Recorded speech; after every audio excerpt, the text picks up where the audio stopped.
Zach Gelb is sitting in for Maggie here on CBS Sports Radio, Sirius XM Channel 158. And, of course, you can watch us on YouTube. You can leave a comment in the chat on Zach pushing me around in the break. Zach, who weighs 280 pounds. I tried to pass rush, failed miserably. It's okay, though. Charles Davis had me going top 5, though, I'll tell you. Yeah, well, we'll see about that. I just want to tell a quick story. I was watching the NCAA tournament, watching my bracket just implode. Mm-hmm. I had Duke going to the Final Four. Tennessee plays Duke. They cut to the crowd, and there is a man in the brightest orange outfit I've ever seen. I'm like, he looks familiar. I mean, that is a lot of orange. It's Charles Davis. Zach, this could have blinded the sun. Now, of course, he's a good friend of the show and a good friend of everyone in sports media. CBS and NFL Network has a new mock draft that is absolutely on fire. Charles, you made it very clear you were rooting for Tennessee in that game. Did you get a lot of reaction? I did. It's good to talk with you guys first and foremost. And thank you for remembering the Tennessee-Duke game, not the Tennessee-FAU game, because that one hurt the very next week in New York, and I didn't make an appearance there. But Tennessee-Duke, that was fun. Great for us, to be able to have some fun that day against one of the all-time great powers in college basketball. And, yeah, I was wearing my big orange that day. I was sporting it in a big, big way. Are you a distraction when you go to games like DeMar DeRozan's kid who was screaming and messing people up at the free throw line? I don't have the same pitch by any stretch, and no one wants to see or hear from me during that time frame. I let them go ahead and figure it out there. Let's be honest about it. She gets away being cute at her age. Could you imagine me doing that at my age? Someone, probably one of you, would come over and punch me dead in my face. We're talking to Charles Davis, who has a new mock draft out. And there's a lot of interesting things in here. But the one that stood out to both Zach and I, number 22, Baltimore Ravens selecting a quarterback, Hendon Hooker, out of Tennessee. So when you made that mock draft selection, was that a reflection on what you think the future is for Lamar Jackson in Baltimore? Andrew, it's one of those ones where when you do multiple mock drafts, you have to have some change-ups in there somewhere. But I have one rule for myself, and other people have to decide if I hit the rule or not. I still want to have some plausibility to my picks, not just, okay, this will get them. Boy, what a headline here, right? The reason I did that was it wasn't that long ago we all saw Eric DeCosta, the GM of Baltimore, sit up in a press conference, and when press said, yeah, we would definitely consider taking a quarterback here. Now, whether he was doing that with a wink towards all of us, like, okay, I'm sick of hearing you guys, I'm just going to say it, or there is some truth to it, and when Lamar Jackson is in play right now, whether he wants to come back to the team, whether he'll be re-signed, whether he'll sign with someone else, whether he'll be traded, guess what? Quarterback becomes part of the equation. I actually had a friend call me and go, dude, okay, I kind of get where you're going there to put a quarterback, but they don't play like that. And I said, yeah, and they didn't play like that before Lamar got there either. It's called changing your offense. It's called playing to your strength. They won a Super Bowl with Joe Flacco, who resembles in no way, shape, or form Lamar Jackson. So I do think John Harbaugh and his staff, they know how to do some adjustment if indeed they got there. Minnesota, I feel like, could be a team. If you want to talk about maybe that takes a quarterback in the first round. That's where I was going when Perloff was telling me you had a surprise in your mock draft. Yeah, I think you're right about that, Zach, because it's one of those ones where you know how it starts with all of us, right? When we do a mock draft, whoever is able to kind of get out there first with the best surprise, but it becomes one of those ones that is, once it's out there and it's plausible, a lot of us kind of follow up. Okay, I've got this. I was, somewhat excited to myself about myself the other day. I was like, Bijan Robinson, 18 to Detroit. This could be interesting, right? And as soon as I put it out, someone said, oh, yeah, your boy Lance Zierlein put that out last week. Darn it, So that's kind of how it goes. But Minnesota has been a very popular destination for a quarterback, whether it's a Will Levis or a Hendon Hooker, because those kind of the biggest names that we think might get down to that level, because where they are with Kirk Cousins, Kevin O'Connell being a quarterback coach himself, is it time to turn the page in Minnesota? Because we all remember when Kirk Cousins went to Minnesota, he was supposed to be the piece to get them to the Super Bowl, and they haven't gotten there yet. The flip side is every time you want to write off Kirk Cousins, you go back and look at his numbers for the year. They're pretty darn good. Like, you sit there and you say, hold it a second. If I'm getting rid of him, who am I playing? And that's what I always caution people about. Yeah, it's easy to want to get rid of someone. Who's replacing them? And are you sure they can get the same type of production? Heck, they won, 12 games last year? Not a bad season. We're talking to Charles Davis, CBS NFL Network. You know, I think you're lock and step with Lance Zierlein on this one. Your first non-quarterback in your mock draft is Texas Tech edge Tyree Wilson, who's very interesting because I've heard the same thing, that there are people out there who like him more than Will Anderson out of Alabama. What kind of feedback are you getting, given Arizona number 3, Tyree Wilson? Well, I think right off the top, remember I say in all my mocks, I don't do trades. Right. Okay? Because I'm just not – I always say I'm not smart enough. I figure over time I could figure out how to do a trade. I just have no interest in doing all these trades. I'll be frank about the whole thing. So I think the three of us would agree. Tell me if I'm wrong here. None of us believes that Arizona's going to pick at 3. Agreed. Oh, yeah. Right? We all believe that Arizona's going elsewhere. But in this case, they stick and they pick. And you're hearing all these things about traits. He's that guy on the rise now. He's the one we think that down the road is going to be a double-digit sack guy consistently. Not that Will Anderson isn't, but sometimes you have that look. And remember, Monty Ossenfort, New England, Tennessee.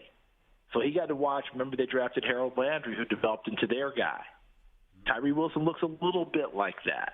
But take it now to Jonathan Gannon, his new head coach coming from Philadelphia. Remember how Josh Sweat has developed. Sweat looks a lot like Tyree Wilson. And sometimes those images in your head and what you have can carry you. So remember what I said before. I try to have some plausibility to it.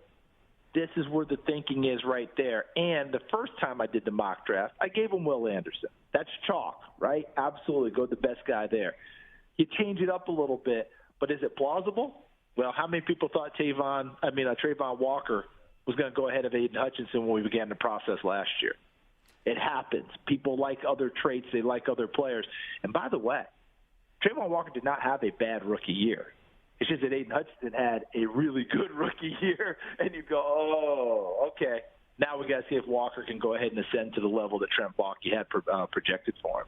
Charles Davis here with us. Charles, my philosophy on running backs in the first round, I don't like taking them unless you are a team that doesn't have many flaws that it could put you over the top. I look at Philly at 10. I think they should take Bijan Robinson. How about yourself? Go back to my first mock draft, Zach. That's exactly where I put him. So I feel much better because, Andrew, by the way, next time you pass rush against him, did you just go power? Did you just try and power? No. No, he went in the wrong direction. I dropped into coverage, Charles. I'm a team player. I don't need the sack numbers to prove my value. Okay. Yeah. Okay. Hassan Reddick style. So you did what Drew Sanders did while he was at Alabama before transferring to Arkansas. Then they let him rush the passer. Yeah, exactly. I'm a team player. You know that. Nah, Charles, he needed a blanket and a binky. He was so scared. Listen, I know Andrew. He's going to do what's best for the team. That's why he's going to be on my squad for 10 years, right? He's making my roster, okay? Thank you. But as you were talking about, God, I didn't lost my train of thought here. Who were we talking about? Bijan Robinson and the Eagles. Yeah. I projected that in my first one. Don't be surprised in my last one, which comes up, I think, right the week of the draft, that I go right back to that one again. Philadelphia is in a position right now with a good enough roster, better than good enough as we know, that they can go in almost any direction they want. They can take a strength and make it stronger. They can take a weakness and shore it up. They can draft a guy for the future. Like think about the Cam Jurgens pick from 2 years ago in center. Okay, you got Jason Kelsey. You could go in a different direction, right? No, we're going to draft Cam Jurgens. He may sit for a little while, play a little bit of guard. Oh, by the way, Kelsey came back this year. Isaac Seumalo's gone, right? He's gone to Pittsburgh. Guess who's going to start at guard this year? Cam Jurgens. When Kelsey retires, who's going to move to center? Cam Jurgens. They get ahead of things. I think Howie Roseman and crew think and see the future. Bijan Robinson fits there because they are a running football team. There's no ifs, ands, or buts about it. They are John Voight and Varsity Blues. Mox, we are a running football team. Okay? And that's what they do. It's in Nick Sirianni's DNA from his father, Fran. It's in the Eagles' DNA, having the big offensive and defensive linemen. And, yes, Boston Scott is the giant killer. Yes, Kenneth Gainwell is your 2-minute running back. But guess what? Miles Sanders isn't there anymore. The bell cow back is not there. Bijan Robinson fits them perfectly. And I'll leave it at this, guys. Years ago, when Ezekiel Elliott came out, I do believe I was one of the first, if not the first, to put Ezekiel Elliott, number 4 to Dallas. Everyone went nuts. How stupid are you? Who takes a back at 4? And guess what I did? I listened. And I got scared. And on my last mock, I took him out of 4 and I put him somewhere else. Where did he go? 4 to Dallas. This one just feels like a perfect spot. And the only other team I think would be even more perfect for him would be Buffalo. Agreed. If Buffalo decided that they were going to use a running back in that fashion, that's the key. They would have to take him and utilize him in that way. James Cook's not getting it done there. I mean, I felt like he showed a few flashes. I like James Cook. It's just, for me, Andrew, bigger, thicker, stronger back in Buffalo December, January. And I've had this conversation enough times now that you remember I talked about people punching me in the face? I think Brandon Beane would Cobra clutch me if he saw me right now and said, if you say big back one more time, Davis, I'm sick of hearing it. I just want to take hits off of Josh Allen, guys. I'm tired of Josh being third and short. Here he comes. I want somebody else carrying the football. Yep, that's smart. You know, Maggie, my co-host, is a giant Bills fan, and she every Sunday's panic about Josh Allen going to get hurt. Okay, you have 4 quarterbacks going in the top 11, 1, 2, and 4. And you do not do trades, and I think you're admitting the possibility somebody could trade up and take one even higher. When you look at this year's class, Charles, is it because the quarterbacks are so good that they're being pushed up the board, or is it because teams need young quarterbacks so badly? Combination, but probably more on the latter, that we're pushing them up, because this is not a year where we have that imprint on a quarterback. Look, we all know any quarterback can be great, any quarterback cannot be so great. We know that. Duh, right? It happens. Peyton Manning was great. Ryan Leaf was not so great. It happens. We know that. But when they were coming out, did anyone have any doubts about taking them? The answer was no. So whoever went 1, the other was going 2. This is not that draft. This is not Trevor Lawrence. Boom, stamp him, he goes. This is not Andrew Luck. Boom, stamp him, he goes. Each one of them has questions to answer, but teams need them. You know, Carolina and the owner, David Tepper, they've made no bones about it, have they? Indianapolis, Jim Irsay, has he made any bones about needing a quarterback at 4, that he's tired of playing rent a quarterback? So now there's more of that, hey, I've got to have my own guy that I get to develop. Who's it going to be? But each one of them has questions that they have to answer. Bryce Young will be his size. C.J. Stroud, you're starting to hear those whispers about, hey, is he really that guy? Is he the coachable guy? Because he sure looked good against Georgia, didn't he? Then you got Will Levis, big, strong, physical kid, but he's so tight. There's a lack of fluidity to his game when I watch him play. Then you've got to go ahead and get Anthony Richardson, who is the prototype for this year, but 13 starts in college. And the inconsistencies that you see, you're thinking a redshirt year would be good for him. Hendon Hooker, 25 years old, which I don't mind in a rookie quarterback, but coming off of an ACL, and people will point to the offense Tennessee ran where the receivers ran pretty free because they were really good in designing it. Is he that guy? So each one of them has questions to answer, probably more so than some of those names in the past that I mentioned. Charles Davis, let's say we're talking 5 years from now. Who are the 5 best players from this draft class? Oh, boy, 5 best? Look, Bijan Robinson to me is one of them. No ifs, ands, or buts.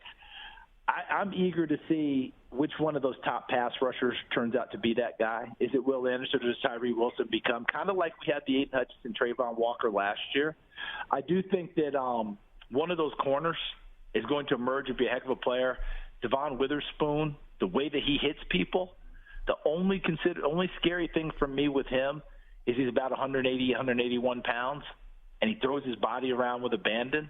I just don't want to see pieces of him littered across the NFL landscape because he is fun to watch, and he does not mind striking you. But you remember Kevin Johnson out of Wake Forest a few years ago? Yeah. Similar build, first-round pick, had trouble staying healthy. And I'm just going to give you one more, and then obviously we can give you a bunch more. I'm going to give you one more that I'm really locked in on because I want to see where he ends up. And that's Peter Skronsky. I think he's the most technically gifted, sound offensive lineman in this draft. 32.5-inch arms scare the heck out of people. If Coach Bill Parcells were sitting here right now, he'd tell me, hey, Davis, it's a non-starter. He's not playing tackle. Other people might go, I want to put him out there and see if he can hold up. What are going to be our comparisons, guys? Robert Gallery in our lifetime went number 2, had a good career, but people remember that he didn't stay at left tackle, so it put a ding in his career. Justin Pugh, coming out of Syracuse, tried it, weren't able to stay with it. Rashawn Slater came out of Northwestern, but he had longer arms, and he's going to be an all-pro and continue to be one at left tackle. It'll be interesting to see who takes Skronsky, or if they just start him at guard, get his feet wet like we did with Jonathan Ogden, and then move him back to tackle and see if he can hold out there. Now, Ogden, that's a different size, as we know. Jonathan Ogden is one of the biggest human beings I've ever encountered. A mountain. And by the way, his afro is one of the biggest things I've ever encountered in my life. His afro, Dr. J and Darnell Hillman from the old ABA looked at his afro and went, yeah, that's a fro. Skronsky's getting a lot of Zach Gelb blocking Andrew Perloff comparisons. That's, Can I get his contract that he's going to get? Hey, Andrew, one last question, though. I know you dropped in coverage in this time. Yeah. But can Zach pull? Can he come down the line and pull from left side to right side and get out and hit a moving target in the open field? Can he do that? I'll be like Jerry Kramer on the legendary Packer sweep play. All right. And who came along with Jerry Kramer on the legendary Packer sweep? Go ahead. Fuzzy Thurston. It was the 2 guards. It was never just one. The Packer power sweep was both guards pulling, left and right, either to the left side or the right side.